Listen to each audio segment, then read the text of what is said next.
اب سے تھوڑی دیر پہلے صدر ٹرمپ نے ایک تقریب سے خطاب میں یہ کہہ دیا ہے کہ ہم ایران میں ایسے افراد کے ساتھ ڈیل کر رہے ہیں جو معاہدہ چاہتے ہیں. اب حتمی طور پر وہ معاہدہ کریں گے یا نہیں کریں گے، مگر ہم ایک ایسا معاہدہ کریں گے جس سے ہم مطمئن ہوں گے. یعنی صدر ٹرمپ کو امید ہے کہ معاہدہ ہو جائے گا. ناظرین، امریکہ نے ایران کے خلاف 28 فروری سے شروع کیا گیا آپریشن ایپک فیوری ختم کرنے کا اعلان تو کر دیا ہے، مگر سوال ہی اٹھ رہا ہے کہ اس جنگی مہم کے دوران امریکہ نے آخر کیا حاصل کیا. بدلتے ہوئے اہداف، ایک کے بعد ایک ڈیڈ لائن، متضاد دعووں نے اس جنگ کو امریکی صدر ٹرمپ کی ناکامی کی ایک داستان بنا دیا ہے.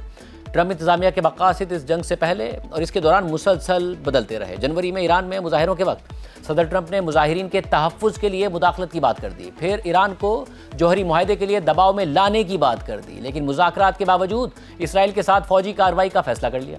ابتدا میں جنگ کو ایران کے فوری خطرے کے جواب کے طور پر پیش کیا گیا، مگر بعد میں مقاصد ایران کی صلاحیتوں کو کمزور کرنے تک محدود کر دیے گئے. یعنی جوہری پروگرام، میزائل، ڈرون اور سمندر میں نیول پاور کو محدود کر دینا، پراکسی خطرات ختم کرنا اور اتحادیوں کا تحفظ کرنا. لیکن اس حوالے سے بھی ٹرمپ کے بیانات میں تضادات سامنے آتے رہے. ایران میں اہم شخصیات کے قتل کے باوجود طاقت کے مراکز برقرار ہیں اور نئی نسبتاً زیادہ سخت گیر قیادت سامنے آ گئی ہے. جنگ میں کم از کم 13 امریکی فوجی ہلاک ہوئے، سینکڑوں زخمی ہو گئے، جبکہ ایران اور لبنان میں ہزاروں شہری مارے گئے. معاشی طور پر گلف میں سیاحت اور توانائی کے شعبے متاثر ہو گئے ہیں. اسٹریٹ آف ہرمز میں جہاز رانی متاثر ہو گئی ہے، جس کے اثرات توانائی اور فرٹیلائزر تک پھیل گئے ہیں. عسکری طور پر امریکہ نے تیزی سے اسلحہ اور دفاعی وسائل خرچ کر دیے ہیں، جن کی بحالی میں کافی وقت اور اربوں ڈالرز لگ جائیں گے. اور پھر اس جنگ نے امریکہ کے نیٹو اور دیگر اتحادیوں کے ساتھ تعلقات میں کشیدگی بڑھا دی ہے، جس کے اثرات یورپ سے لے کر انڈو پیسفک تک طویل عرصے تک محسوس کیے جائیں گے اور اس وقت بھی محسوس کیے جا رہے ہیں. اور اس حوالے سے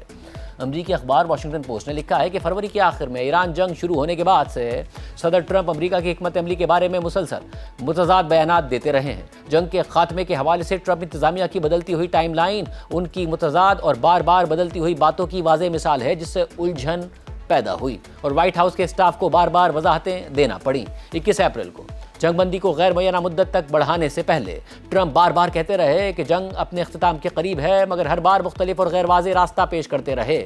جنگ کے خاتمے سے متعلق ان کے بیانات اکثر ایران پر حملے جاری رکھنے کی دھمکیوں سے متصادم نظر آتے تھے. 1 اپریل کی صبح انہوں نے صحافیوں کو کہا کہ جنگ 3 دن میں ختم ہو جائے گی، لیکن چند گھنٹوں بعد ہی قوم سے خطاب میں کہہ دیا کہ اگلے 2 سے 3 ہفتوں میں ایران پر انتہائی سخت حملے کیے جائیں گے. تاہم یہ حملے کبھی ہوئے ہی نہیں.